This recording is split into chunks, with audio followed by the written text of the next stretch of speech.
today has been another day of disappointment and immeasurable amounts of anger about Brawl Stars after a very long ranked session that I had in Legendary 3. Being hard stuck there has really made me angry. So I kinda wanted to talk about where I think the game is right now.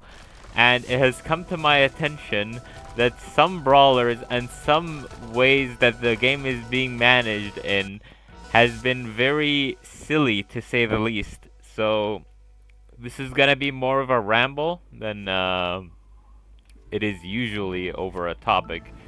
So first of all, I'd like to say the past like month or so has probably been the most different that the game has ever been in like ever.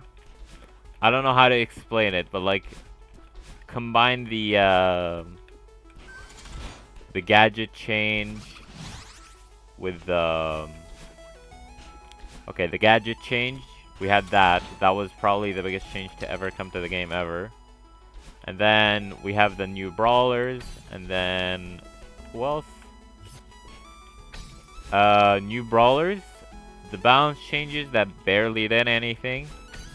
And then after that you had the 12 new hypercharges, which didn't all drop at once, but they were all already topic of discussion because they were all gonna drop eventually, and it just seemed like it was a mess, no? Because unlike the usual, Supercell just decided to smack 12 of probably the worst balanced hypercharges to ever exist. And I don't know how they managed to do that after all the previous iterations of their hypercharge ideas. But here we are. We live in a time where we had more broken hypercharges than, say, like Fang or Edgar or Maisie on release. Okay, well, that wasn't really like the hypercharge. That was more so her getting it instantly. That aside, it just kind of, this update in general kind of marked a turning point for the game in general and how it's managed and how players are treated mostly. So, in my opinion, we can start with the gadget change. Good change, in my opinion, but the lack of tuning has been very, very, very ridiculous. And it kinda, like, the existence of infinite gadgets, like, in theory, like, causes so much problems with some brawlers just having infinite uses outright. Like, yes, you can balance the cooldowns and whatnot, but, like, you're never gonna balance, like, I don't know, Gray having infinite canes, right? That's just inherently extremely ridiculously strong. Unless you nerf Kane, then it's just never gonna be fair to have infinite uses. So gadgets like those have become really prevalent, like Rocket Fuel, Kane. Before the balance changes, it was Rattled Hive. It still is Rattled Hive, and stuff like, I don't know, Speed Zone and Breakthrough. It's just ridiculous that you can use these infinitely, because you're just never gonna be caught without them, right? Like, yes, there is a cooldown, it is a short opening, but if it's like Vengeful Spirits, right? You're just throwing this out during downtime anyway, so you're not losing anything by it being on cooldown, so using it whenever you can is the better play. I think that's why Rattled Hive was so strong, is because it just offers so much free pressure, and then you can't do anything about it. The bee can just spam it, and like you just have to handle that. And yes, you can increase the cooldown, which they did, and I still think it's ridiculously strong the way it is, even with the cooldown. Would it have been better if it was a lot more harsh? I don't think it would matter much, because, again, having infinite of these, let's call them downtime gadgets, right? Gadgets that you use during downtime, is just like unbalanceable without nerfing the gadgets. So they either have to I don't know if they've accounted for that, but at this rate they would have to have a major power shift in gadgets, because gadgets in general were balanced around having 3 a match, right? So some of them aren't, because they are just inherently weaker. But other than changing cooldowns and nerfing individual gadgets, I think like genuinely all gadgets need a power shift now that you have infinite uses, so you can have them as normal abilities. Because some gadgets are just outright better than supers, right? So it would be fair to just nerf most gadgets in the game to have a fair power share between them and like others. Like since you can use them forever, like as much as you want. So like spamming a gadget wouldn't be as effective as using it when the situation is correct. Stuff like that. I don't know how to explain it properly, but I just think a major power shift in every gadget in the game needs to take place. So let's take Lumi for example. Like one of her gadgets is extremely strong, right? The ice one. I mean, it's just free loose supers. While the other one is just an area damage that barely does anything. You could change like the duration of the ice maybe and increase the damage of the fire, because the fire by itself is underwhelming and not even worth the infinite uses, right? If it's like actual damage, then yeah, but like obviously not too much damage. So then you have Lumi, who has either a short but strong area control gadget or a very damaging gadget. Stuff like that maybe would be good changes. Like I don't know how to say it, but I think that's one thing that they have to work on in general, like just number shifts and power scalings making sense. Like a lot of things don't make sense. Because why does Hank, right? This is a tangent. Like the whole video is just gonna be a tangent. Like why does Hank get like a 40% shield or a slow on his next shot? Like one is useful all the time while the other is just very situational. And I think situational ones need to be better than like stat wise need to be just better than the general ones, and not have the general ones just outshine the situational gadgets even in the situations where they would be good, right? Another example is let me think. Mine Mania, right? It's good against throwers, but even against throwers, you can use the shield gadget on tick to just use the damage resistance, because damage resistance is always useful, as opposed to just extra mines. Like yes, the extra mines are useful, I'm not saying they aren't, when no one can get on top of you, but so is the damage resistance, and you can use it offensively sometimes when you're walking onto someone to knock them into more mines. So stuff like that just doesn't make any sense to me. With the gadget change, like I feel like they just need a general change like this in every gadget as well, because you are already changing every gadget in the game, right? Because you're adding a cooldown. Might as well just shift how they work in general with that. So maybe we can have like more variety in gadget uses without it only being a cooldown. Like the cooldown isn't an end all be all. Like the gadget itself needs to be worth using. I'm not gonna use I don't know. Let me think of a bad gadget. I don't know. Okay, well I use this one, but I'm not gonna use the Bonnie dash one, right? Like yes, it's a very short cooldown, but it's just like it's a very abysmal gadget even with infinite uses. So you could have it like better like if it was worse with limited uses, because obviously 3 of this is just nothing. But now it's still like, since like you gotta remember, you also still have infinite uses of the better gadget, right? And that's the problem, I think. Like, they made this change to add variety to gadgets that you use by offering different cooldowns. But then you remember, the better gadgets have infinite uses too. Like, you can wait the cooldown and use the gadget infinitely. Like, you're not gonna use 2 walking canes in a row, right? Like, anyway. So the cooldown is very inconsequential. Rocket fuel, same thing. Stuff like this just didn't make sense because you just kept it the same way and just added a longer cooldown. That's just not enough to balance it out, I think. That's just in my opinion, though. Gadget change does add a lot of depth, I'll say. Like, a lot of people are calling it spam. And I will say, it does make some brawlers spammy. Yes, but that does fall back under the lack of consideration from the balance team on that regard.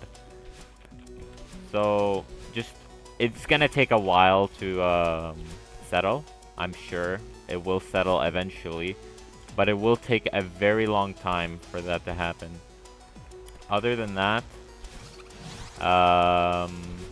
yeah, I am talking about it negatively, but I am just critiquing the negative parts of the feature because I do believe it does have potential. But the scale of the changes that they have to make in order to make it work is like very huge, and I don't think they've considered that. I think they just looked at the cooldowns and they were like, okay, that's enough tuning, but no. There's gonna have to be a lot more than that. Okay. That's one of the things in this update. That's crazy. Next thing is new brawlers, and a nitpick I had with I have right now with most of the newer brawlers. Most, I say, because I do have a couple examples here listed in my list that I do like. Like, here, let me take a quick look here. Here's the past 12 brawlers. We have Finks, Lumi, Ollie, Meeple, Juju, Shade, Kenji, Mo, Clancy, Barry, Lily, and Draco. So,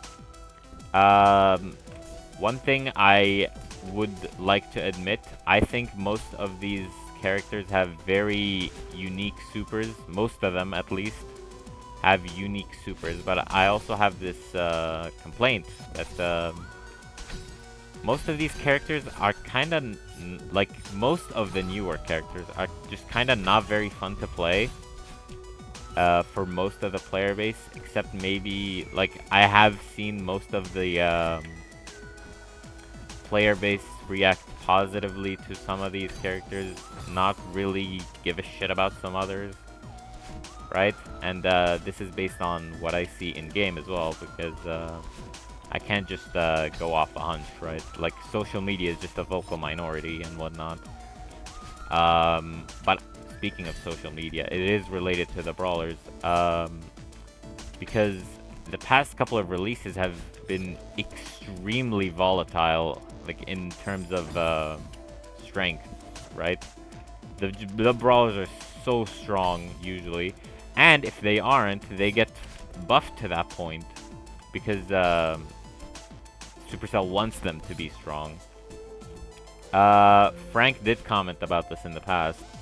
He said that brawlers releasing strong is better than them releasing weakly, like being weak on release, which I do agree with. However, he argues that this leaves as a lasting liking for a character. But with the Brawl Stars community, I do not believe that to be the case.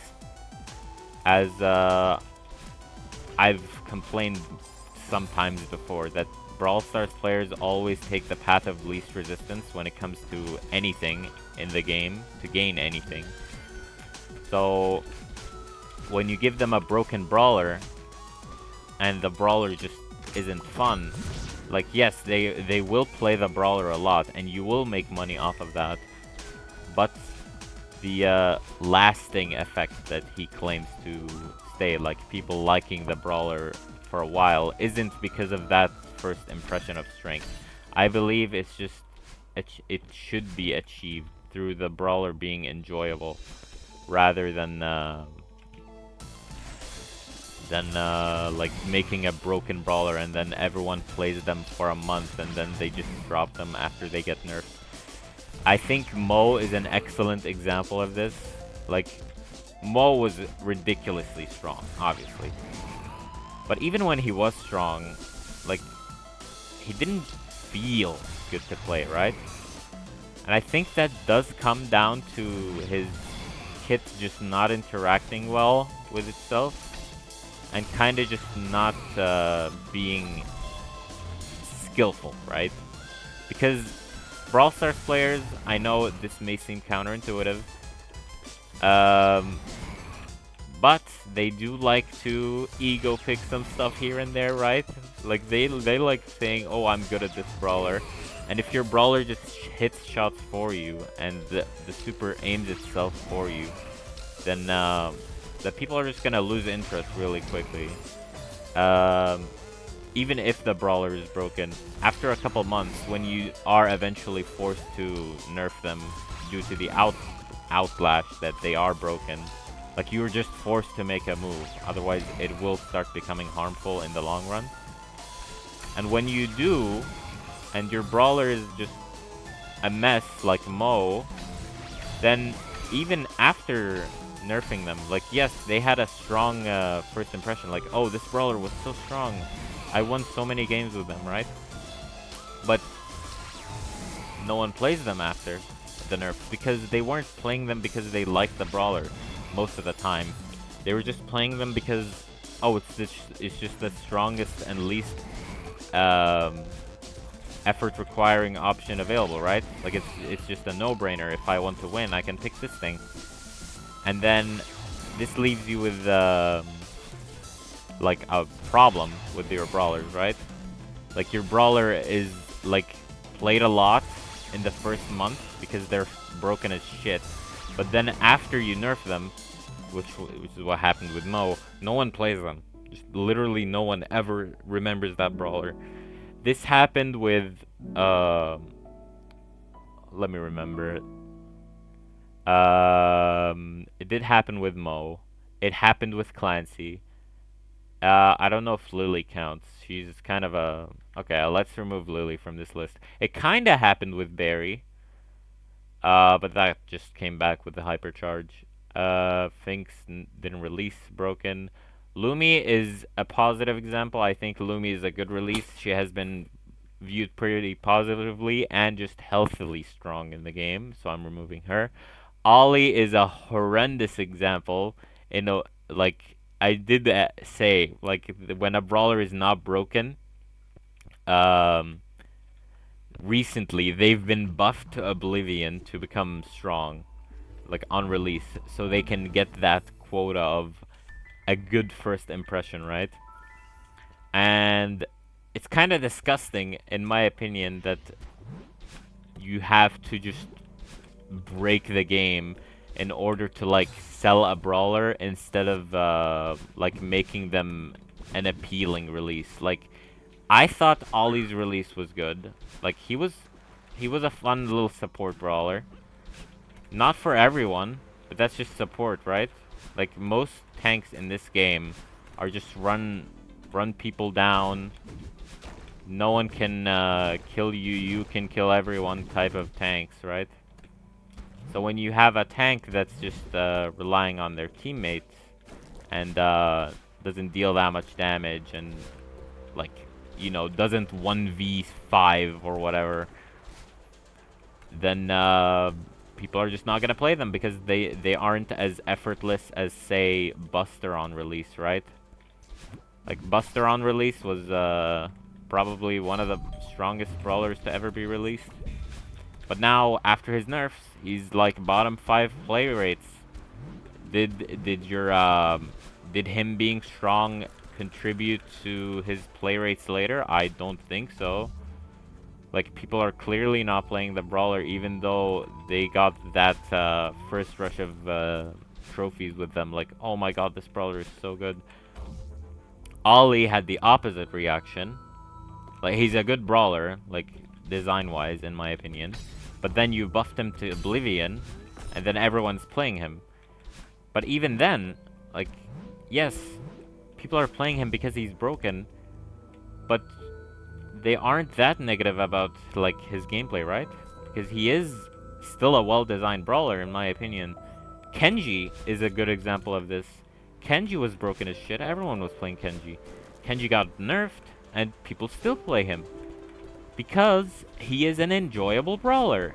And a lot of these brawlers, the newer brawlers, I'll admit, like, yes, I said before, like, that was just me rambling, but their supers are interesting. Like, these characters have interesting mechanics, mostly. But then, you look at most of their main attacks, and it's just the most uninspired, boring shit ever, right? Like, okay, Kenji is not that. Like, there are exceptions here. Kenji, I said people are playing him. That's because his playstyle with the two shifting attacks is actually interesting. And he has an actual good feeling attacks. Like, they feel good to use. But then, you have stuff like Meeple, right? It aims for you. Like, Meeple just aims for you, mostly. It's just a straight shot that aims for you. Clancy is just a straight shot. That it just doesn't feel good to shoot or anything. Why am I going for this? It just doesn't feel good to shoot. That's another thing. Like, these don't feel good to shoot. So, when you have a brawler like Ollie, whose attacks are AoE and hard to land, or Kenji, who has like a lot of options with his attacks and that reward you really well for hitting them, then of course people are gonna keep playing that because they feel like they're rewarded for their efforts playing this character. But then, why are most of your other brawlers not like this? Lumi has this, like, her attack does feel good to use and rewards you for using it well. But then, what about Meeple? What about Finks? What about Clancy? What about Barry? Like, their attacks feel uninspired. And then, even when they are, like, they do have their own mechanics. I'm not saying they don't, like, they're copy-paste. Like, yes, they do have their own mechanics and numbers. But they just don't feel as unique and, like, you know, good as the other examples listed here. Is it their numbers? Is it their visuals? Is it the effort that you have to go through in order to get the value? Finks is probably one of the most disappointing in this aspect, like in the aspect of the attack. His attack is basically just literally Gale's attack. Like, there's just no difference. It's similar damage. It's a similar width. It's a similar-ish looking attack, and it does similar amounts of damage in similar points of the attack. So what do a person that likes Finks, right? Like, I think Finks is cool, but then the attack doesn't feel good to use like some others. So then what's left for me? Like, yes, Finks isn't strong, right? But no one is playing him because, like, yes, he just got buffed. People are checking that out.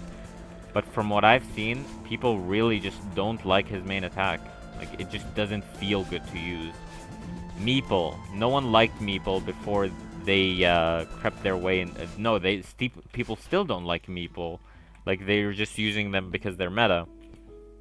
But why? Because you look at their kit, and their main attack also doesn't feel good to use. So, like, what's the point? Like, you're making a lot of cool characters, and you're adding a lot of cool concepts with their gadgets and supers, right?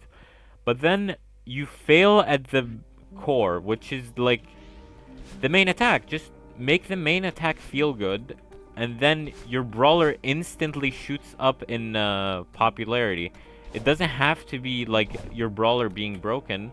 No, you just need the brawler to feel good. Mo doesn't feel good, so no one plays him. Clancy doesn't feel good, so no one plays him. Who else doesn't feel good? I don't know. Let me look at the list. Okay, Finks doesn't feel good to attack with. Meeple doesn't feel good to attack with. Juju doesn't feel good to attack with. Mo doesn't feel good to attack with. Clancy doesn't feel good to attack with. Barry doesn't feel good to attack with. Draco is a 50-50. His main attack on the normal form feels good, but then the dragon form doesn't feel good. Why do these attacks not feel good? Finks, it's almost an exact replica of Gale, and it doesn't look good, like, and clean and sound, and like the reception you get from hitting the attack just doesn't feel good. Ollie, charging that super and it being an AoE, like, yes, the attack is thin and slow, but it does give it merit. Meeple, the attack tracking for you and it just being a dry shot with no extra nuance to it is just very one-dimensional. Juju, her attacks just hitting themselves for you, like just being auto-aim and just getting all the value there and just not having to put any effort in, just doesn't feel good to use. Shade is an interesting one. I really like Shade's attack. Having the middle part adds a lot of skill expression, and going through the walls and with the animation cancels is amazing for this attack. This is an amazing attack from the recent brawlers. Kenji, same thing. Having so many options with both attacks is extremely amazing. Mo, the shots just like yes, you have an idea, right? He's a blind rat, like he doesn't know where he's shooting. But then to be optimal with an attack, having to have someone be so unconventional, like aiming to the side of someone and hoping they walk in that side only, just doesn't feel good. And the damage, do not even get me started on the damage. It being random is the worst thing ever for a player with expectations of an attack, right? Clancy, I think it's the same deal. It being a slow, just small projectile. It, like, even the visual, just a small ball, no one likes it. I feel like people only like Clancy's super, and then his main attack is just whatever. Barry is literally just Barley with extra steps. Barley feels better to use because your attacks feel like they matter more, right? You're just not spamming them out, and they last shorter in the range. So you want to aim them where you want them exactly, instead of just spamming wherever you want with Barry. So like the spam just kind of dumbs it down. And Draco, I've already said. Like, how do you fix these brawlers? Like, they aren't they aren't most of these brawlers were have been extremely broken on release, right? So what makes it like different? Like, yes, they were broken on release, but they're still not the most popular brawlers. Like, we still have the same brawlers be the most popular, like Colt, Dynamite, Mortis. I suppose Edgar is a really horrible example of this, but it just doesn't make any sense to me. Like, Frank's argument is that a brawler has to release in a extremely strong state, otherwise most people would forget about them later. And I just believe that isn't the case, because most kits fall apart on the main attack for whatever reason, like recently. They have had a lot of gems recently, and they've had a lot of misses. So if they do want to like kind of boost how their brawlers are received, I believe the main attacks should be a really good starting point for them. I say this about this update because it's the update where we had Finks, which is really a brawler I was excited about, but I was really disappointed to see that main attack be as boring as it is. So what can you do, right? You could completely revamp the main attack, or what I think is the better option, which ties to the point before, you could have you could have newer gadgets, right? Or with the new gadget power shifts. You could have the gadgets offer more options for players to just, like, enjoy their attacks more, right? Like, I don't know. I think Finks's stun gadget is really cool. Like, it adds an option to Finks, right? It makes his attack actually, like, a little more interesting. Is it the most interesting? No. Is it interesting? Yes, it is. Because, again, it adds options. And options are what you're looking for. The more options a brawler has, the more popular they will be, not how strong they are. And that's the point they have been failing in the past couple of patches with most brawlers. So, as long as they keep up this issue, I feel like most new characters just get swept under the rug unless they're broken. And I think that's a huge waste of potential and think Supercell should reconsider. That's my ramble about characters and their main attacks. Actually, this also ties to the next point in the hypercharges. I will also, like, take a while to come back to me saying that it does tie to this, because I'm horrible at conversations and ordering stuff and whatever. What was I gonna say? I forgot. Oh yeah, the new hypercharges, right? They released strongest hypercharges, almost the strongest hypercharges we've ever seen to ever be added in the game. How did most of these get it through testing? Not sure. But then it comes to a point, like, yes, you made a massive change with the gadgets, and then you add 12 hypercharges on top of that. I feel like they should take it a little slowly, especially if they are planning to make hypercharges this ridiculously strong. Like, sure, whatever. But, like, have one thing be problematic at a time, right? Not the gadgets, brawlers, and the hypercharges. It just piles up too much, and then your game becomes a mess. There's this one thing I saw. I do not remember which pro tweeted about it, but after monthlies, most of the professional players were really upset because of the new hypercharges, gadget change, and just lack of adaptability for most players, because it has been like the most chaotic time to ever be invested in the game. Everything's just been flipped on its head. It's really hard to tell what you have to do and whatnot. So from there, the pro player in question, I believe, made a really good point. It was a response to someone saying that the new hypercharges are extremely ridiculous, which I already agree with. Like, they are the strongest batch ever to be released, right? So, what does the pro player say? He says, let me remember the lines. Let me remember. Just something along the lines of, the new, like, the, broken stuff sells, right? Because players just, like, if you stop caring about balance and just make something as strong as possible, people will buy it.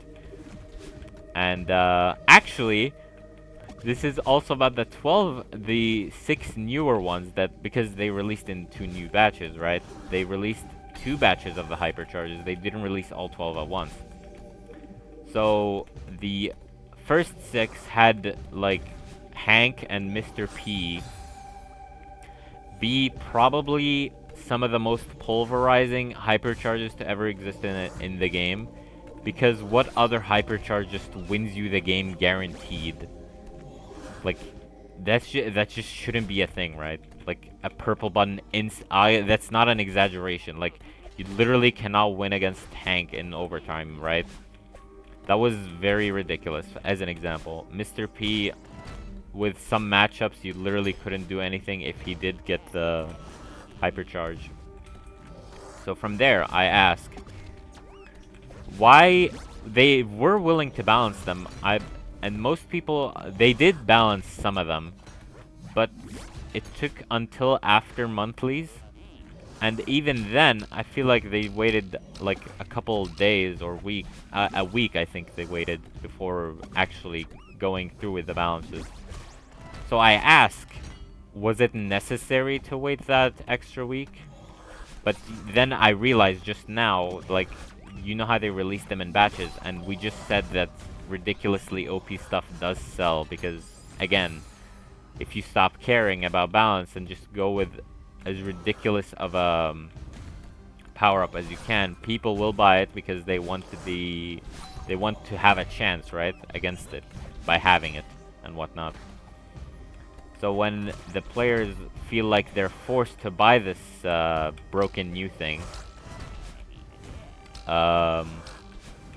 then you can balance it out later, so like you can shut up the people complaining because, oh, you already got the money and now you can leave, right?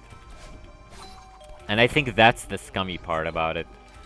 The new hypercharges being this utterly broken and them not balancing them until they're out for purchase was extremely disgusting in my opinion. Like Sam hypercharge, Chester hypercharge, Meg hypercharge, we knew these in advance, but they didn't balance them out until they were out to purchase. And what makes it worse, they waited like a couple days so people could buy them when they're extremely broken and abuse them. And then they balanced them, like somewhat. I wouldn't say they're still balanced. Like a lot of them are still broken.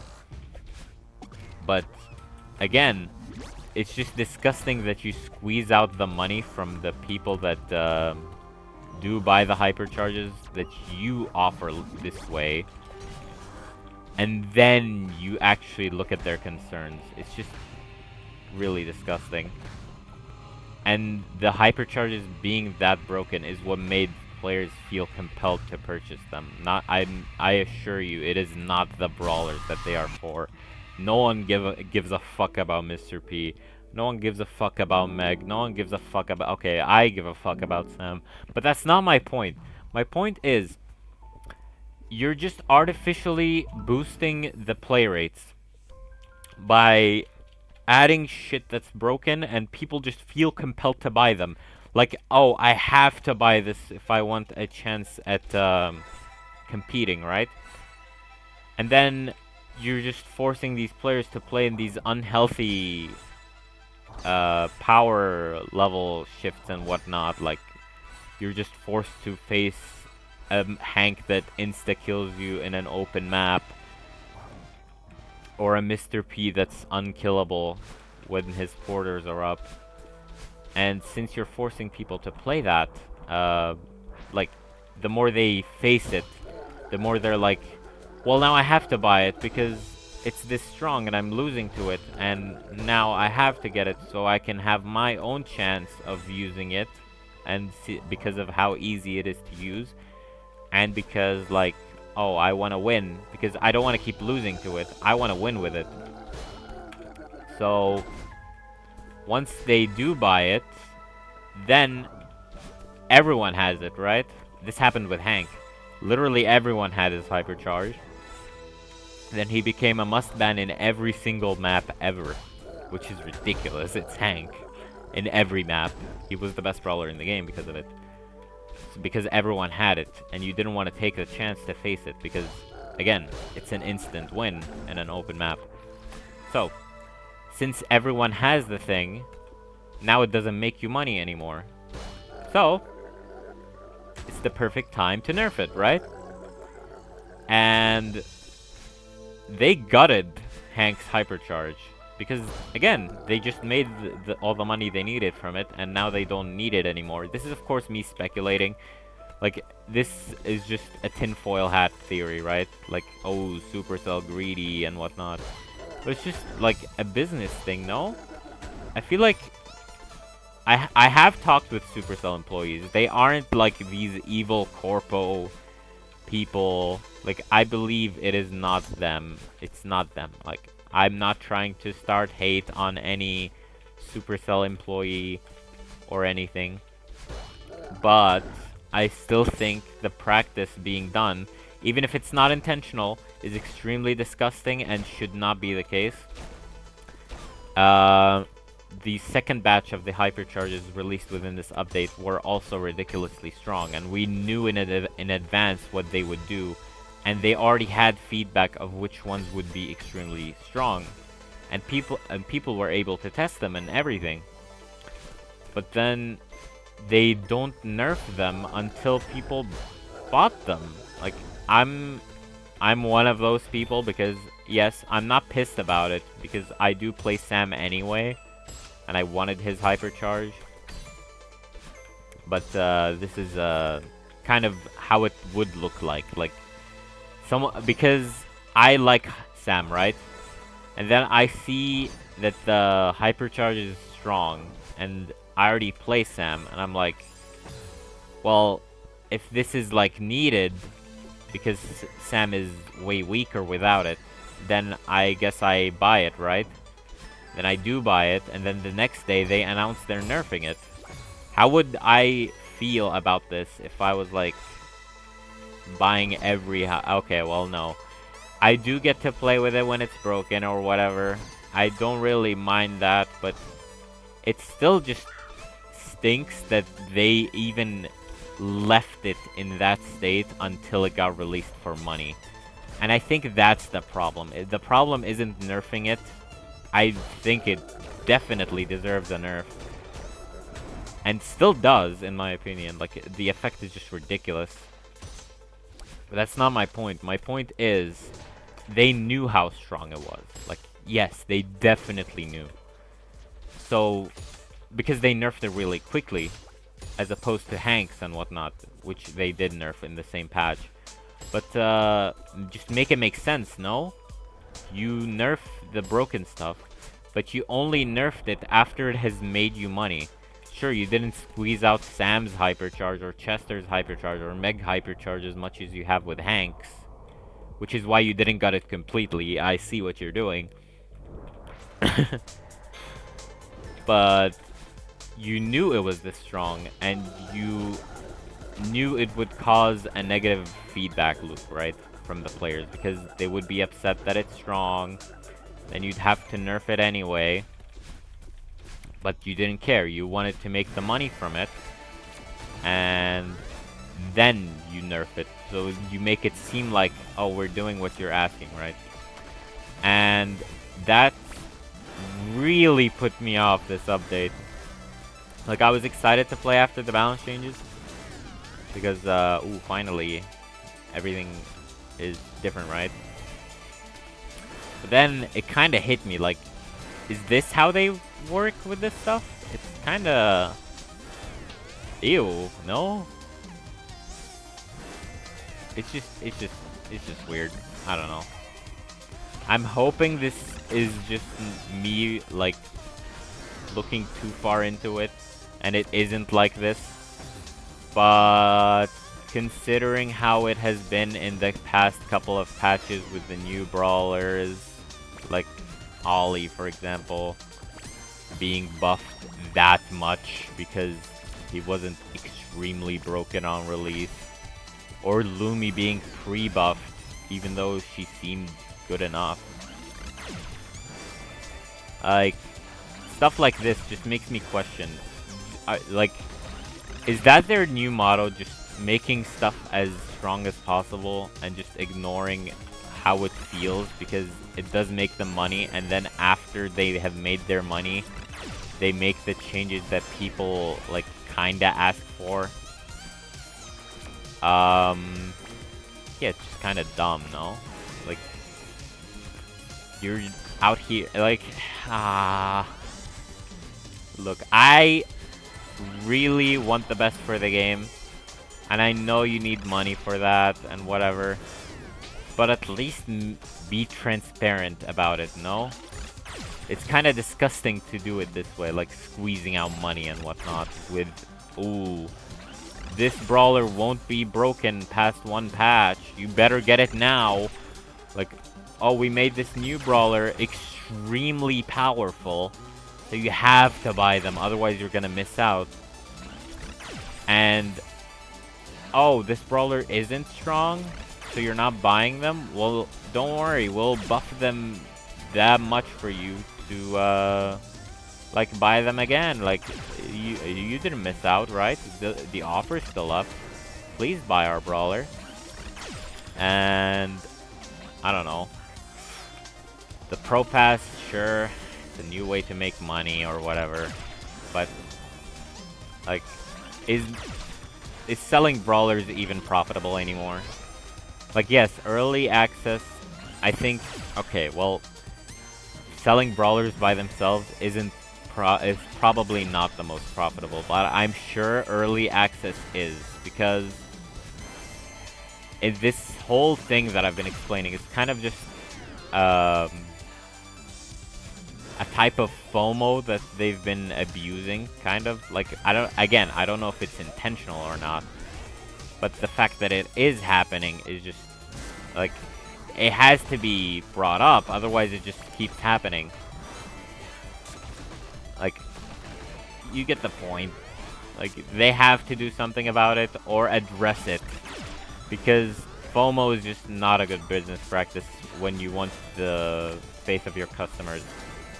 It just is very, I guess, toxic is a word to put it. Like, yes, it makes you money, but it's disgusting. There is no dignity in doing that, in my opinion. Of course, I'm no salesperson. I don't know what goes on in Supercell, but this is just how I see it from a player perspective who just happens to be autistic and mentally ill about the game, and still wants the game to do well as it can do, I suppose. I'm no pro player. I do not know what happens with them. I'm no casual player. I do not know how their experience is. I'm no new player. I'm just an old player who wants the game to, like, do well and not present itself as, like, being as greedy as the norm of most other mobile games, because I believe Supercell has shown that they are willing to back up their like, monetary gain with quality, right? Because we do get mostly quality games from Supercell. So then, why do you make this weird loophole with the way you're monetizing your game? If your game is monetized properly or, like, fairly, people will buy stuff. If your game is balanced properly, people will have fun. If you're just monetizing the game in a way to abuse FOMO as much as possible, people will just lose their trust in you eventually, and what do you do then? No one would buy, like, people will just not look at you the same way. It would hurt your brand a lot.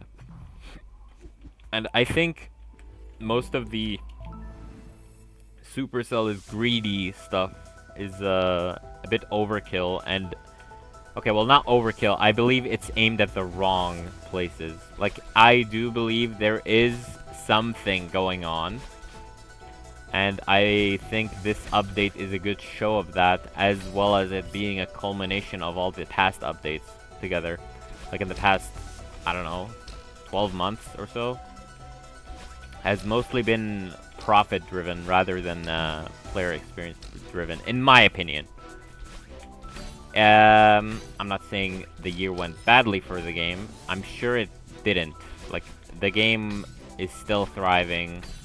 Worlds was fun, but, like, come on, there's just so many underlying issues with the game, whether it be bugs, systems, or even, like, just the monetization. And if you do solve these issues, the game can be as good as you want it to be. And that's the end of that tangent. It's mostly about the me noticing this with the new hypercharge sales, and also from updates prior, how packs have been handled and whatnot. What else? I think the game, honestly, right now. Okay, well, now just final thoughts, okay? The game, gameplay-wise, is probably in its messiest state, but I am glad they are going for actual changes. Like, they are actually trying to change stuff up. Last time I talked about the gameplay side of things was the ranked update blog post. I believe it... Okay, well, maybe some short thoughts on that.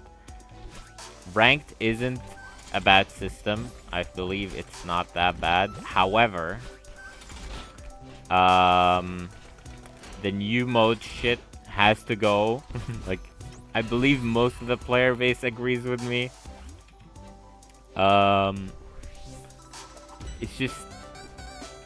Like, it just doesn't feel right. Not having a base competitive mode in favor of, like, dick ball play, brawl, dick brawl, or whatever, in the rotation. And then it having, like, one of the messiest metas of all time, like Agni. Or the next one, which is, like... And, okay, maybe that's like one of the bigger issues. If you do want to implement new modes for variety, I don't see why you would remove older modes. Like, a mode rotation just doesn't make sense to me, at least. Since you are trying to appease like the hardcore player base, right? So why would they wanna... Like, I don't know. Why would they want to play a newer mode instead of the modes they're already, like, accustomed to? Sure, you can have them, but do not remove the base modes in their favor. Like, that's just the most ridiculous thing ever. What else?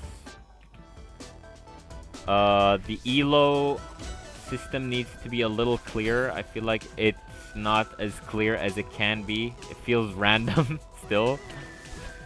I don't know. Actually, it feels even more random now. You could be facing triple masters, like 3 people high, 1 rank higher than your entire team. And then you'd still, like, barely gain anything, right? And then for a loss, you lose, like, 4 times that amount for whatever reason. I'm not saying have you gain more than you lose, but just make it make sense. Like, let the game type out why you're losing this amount or why you're gaining this amount. Like Overwatch. Overwatch, after you win or lose a game, it shows a down arrow or an up arrow based on what is affecting your elo gain or loss. So let's say you're in a lower elo lobby, right? When you win, it says an arrow aiming upwards, and it says victory, but then an arrow aimed downwards that says expected, because it's a lower elo lobby, so you were expected to win. So it gives you less elo. Something like that for Brawl, I think, wouldn't really mess up with the UI that much.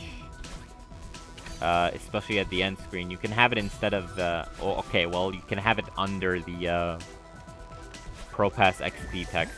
And I believe it wouldn't cause much trouble. If anything, it would make, like, the system make more sense for the players. Because having more transparency is always good. Other than that, that 1 week-ish where they changed the matchmaking to have, like, +2, -2 instead of +1, -1 in ranks, I believe has done irreparable damage to the current season, at least.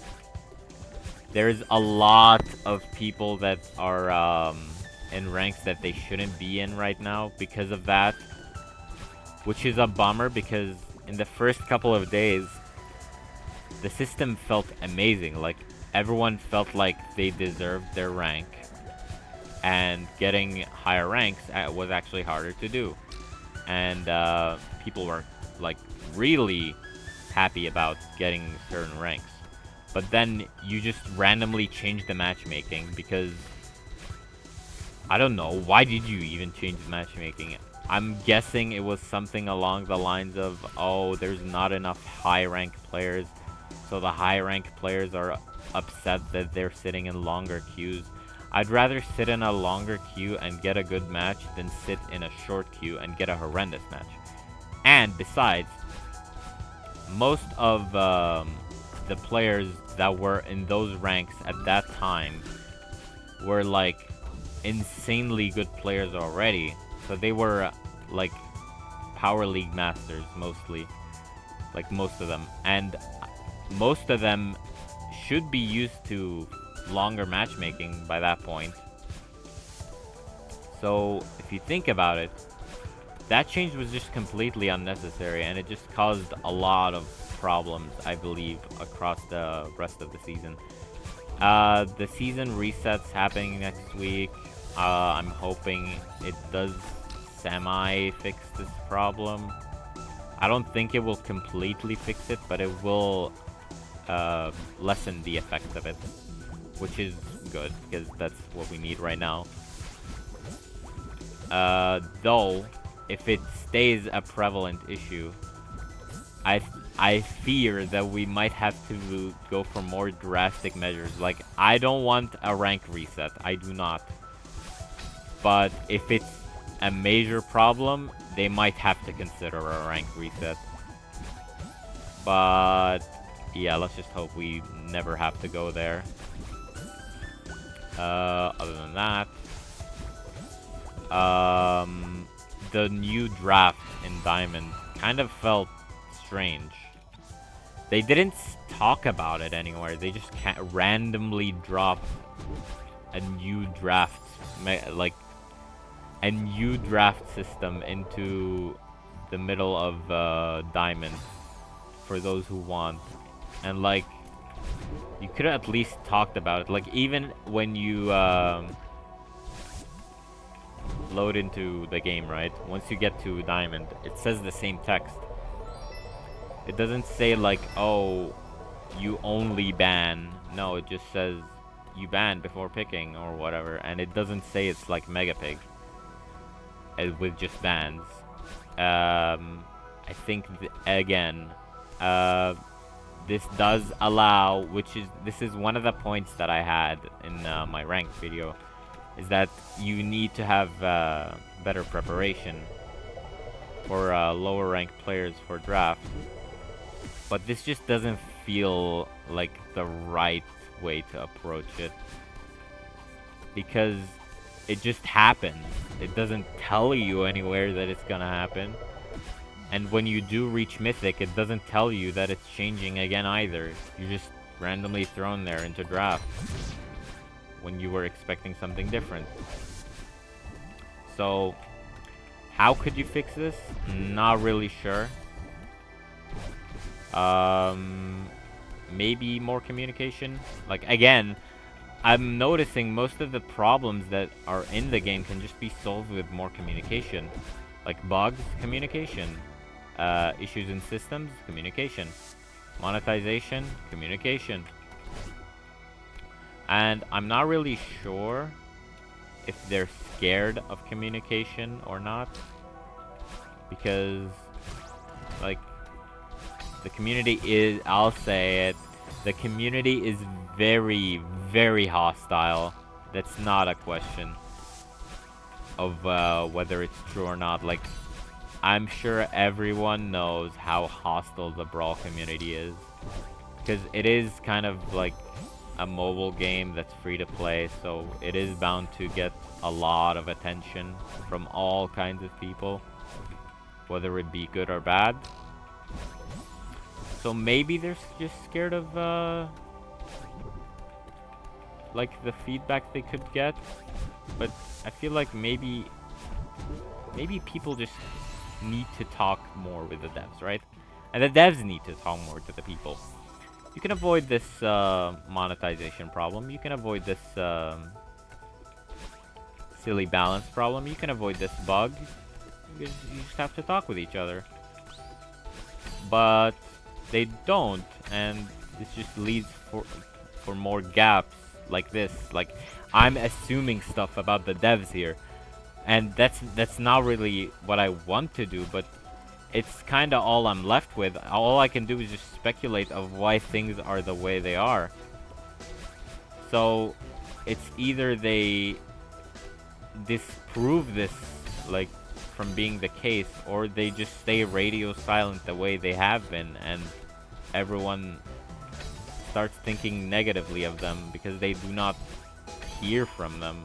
It's kind of like having a neighbor, getting a bad first impression, and then sticking with that impression forever, when realistically your neighbor is just a nice individual and there was just a misunderstanding. Like, oh, you thought they were killing dogs, but they were just chopping wood or something. I don't know what an analogy. So, I don't know, it's just been such a messy time for Brawl. I don't hate the game, let me say. I know I'm like 1 hour in or something, but I just want the best for the game. I believe there is a lot of room to discuss stuff about the game like this. And I think there is not many people that talk about the game like this, which is why I felt compelled to do so. I know people really like to complain and whatnot, and yes, complaining is feedback, but you have to keep it constructive. The current state of the game is messy, yes. Do I want them to fix it? Yes. But instead of complaining about it, like just only complaining about it, I'm offering my own ideas about the topic and having a discussion about it, which I think is how these topics should be covered by most people. And that is something we lack, like, as a community. So, maybe just me being here in the background talking. I actually, you know what's funny? I don't even know if I'm recording this. I kind of used a shortcut on OBS, and I'm hoping that it's recording right now. And if it isn't, you'll... Okay, well, if you're hearing this right now, it is recorded. And if you've listened all the way, you can just have a laugh about that, I guess. Like, oh, you've been sitting here talking for all this time without knowing if your OBS is recording. Fuck yeah, that's just me. I don't even know if the audio is gonna be good. Or if the game audio is, like, not balanced with it. Yeah, whatever.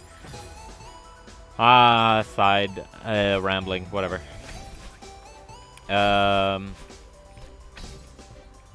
Other than that, do I have any other topics? Oh, I guess I could say some stuff about, like just a couple of unrelated, okay, well, semi-related stuff, just till I get to the ending here, maybe. So, I did go to Worlds, for Brawl 2024. I met a couple of devs. I don't know, actually, let me just, list a couple of stuff that I have seen there. Like, most of the stuff that I had with the devs themselves. Like, okay. Adrian is, not, like, he's very, like, he plans way ahead when it comes to balancing. Like, a balance we see now might have been planned a couple of months ago. And that is something to consider, but, I've also asked him if he takes, like, I don't know, brawler identity into the equation, and he said it's difficult to do so because it doesn't always align with their aim for the character. which does cause a lot of issues with the player base. But Supercell think they have the proper vision for most characters. So that was that. And then Danny, I know he's not a dev, but I asked him if we will ever see any queer-related cosmetics in Brawl, because I was kind of curious, because Clash Royale has that. So, will Brawl ever have that? He said they'd love to, but the higher-ups are... Oh, yeah, they were scared of the backlash, the higher-ups.